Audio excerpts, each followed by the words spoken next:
My hash brown casserole recipe is easy and delicious. While researching this recipe, I discovered that there is a Cracker Barrel hash brown casserole recipe that is really popular, with copycat versions all over the internet. In that casserole, a bag of frozen hash browns is thawed and then mixed with a can of condensed cream of chicken soup, cheese, and some other things. While I have no doubt that that is absolutely delicious, I decided to make my own recipe.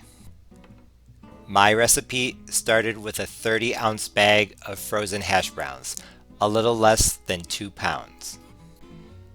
Just like with the Cracker Barrel casserole, I first thaw the hash browns. However, I wanted my hash browns to be a little crispier, so I decided to cook them. So I took half of a medium onion and one medium red bell pepper, along with the white part of a small bunch of green onions, and I sauteed them in 2 tablespoons of butter and 2 tablespoons of canola oil on medium heat for 5 minutes. Then I added the hash browns and I cooked them on medium heat for a total of 15 minutes, stirring frequently.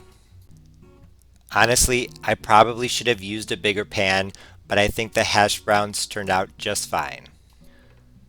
Like I said, the Cracker Barrel version calls for condensed cream of chicken soup. I don't really like canned soup, so I decided to replace it with 1 cup of sour cream and 1 packet of onion soup mix. I also decided to add one 8-ounce block of sharp cheddar and 5 ounces of smoked ham. I added some spices as well, half of a teaspoon each of black pepper, onion powder, garlic powder, and an eighth of a teaspoon of salt. Using the Cracker Barrel version as inspiration, I thought that it would be a good idea to have a little bit of chicken broth on the side just in case I needed to add extra flavor or extra moisture. That way, I could add chicken flavor without adding the canned soup. I also planned on adding a few eggs to act as a binder and hold everything together. After buttering a 9 by 13 casserole dish, the first step was to pour in the hash browns. I just added the hash browns, onions, and bell peppers to the casserole dish. Now it's time to add in everything else. Like I said, I am using a bigger pan this time than I normally do. This is the sour cream and onion soup mix for a couple of reasons. One is I think that a huge dish, or excuse me, if I didn't use a huge dish, if I use my 8x8 that I normally do, it would be overflowing almost. And I didn't want to use a fraction of the bag, of the 30-ounce bag, because I know that if you at home make this, you're just going to use the whole bag. So that's one reason.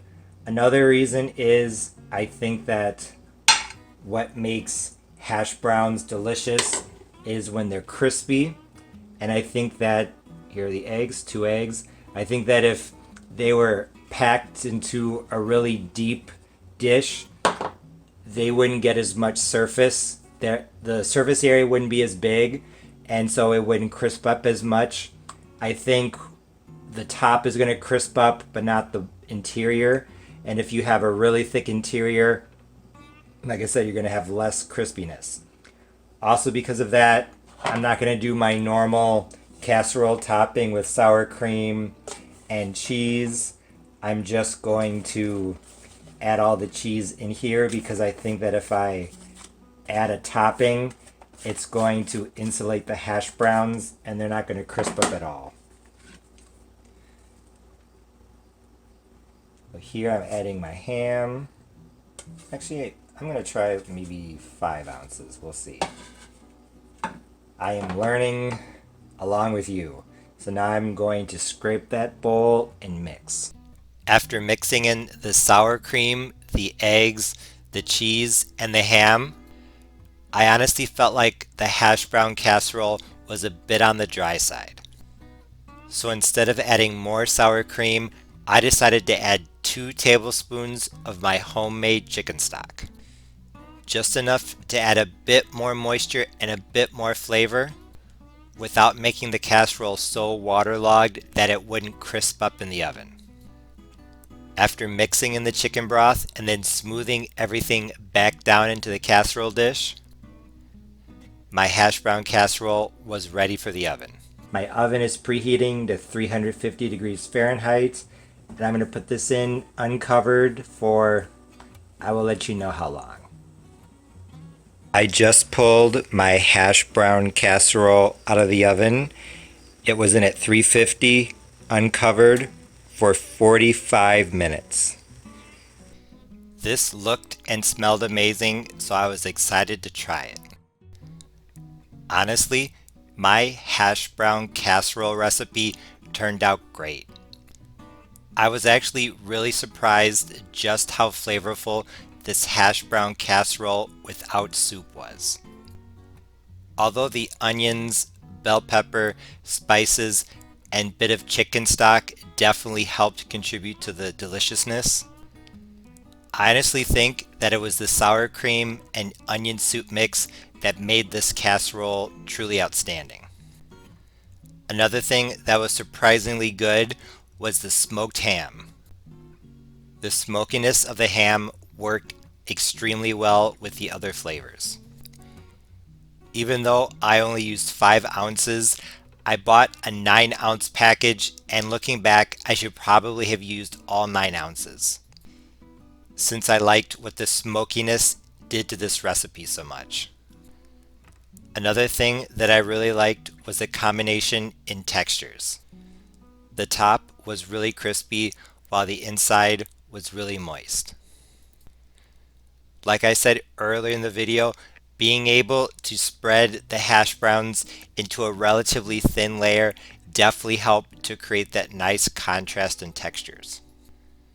Another reason why I think that this easy hash brown casserole recipe turned out to be so delicious was the hash browns themselves.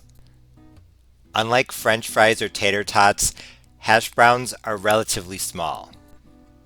The small pieces of shredded potatoes mixing more thoroughly with the diced onion, the chopped bell pepper, the ham, and the cheese than larger chunks of potatoes would. Although I think that this hash brown casserole was the best just as I made it, possible changes would be using sausage instead of ham, or maybe even shredded chicken or ground beef. I would also like to try this with red onion instead of yellow onion. And I think that mozzarella or Monterey Jack would be other good cheese options. Honestly, this hash brown casserole recipe turned out fantastic. Using the Cracker Barrel recipe as inspiration, I used my own chef instincts to create something that's all my own. That's the beauty of cooking. You can look at a recipe, appreciate it, understand it, and then make it your own. This hash brown casserole would be a great side dish for Christmas, the holidays, or any time of the year. So let me know if you make it. I know you'll love it just as much as I did.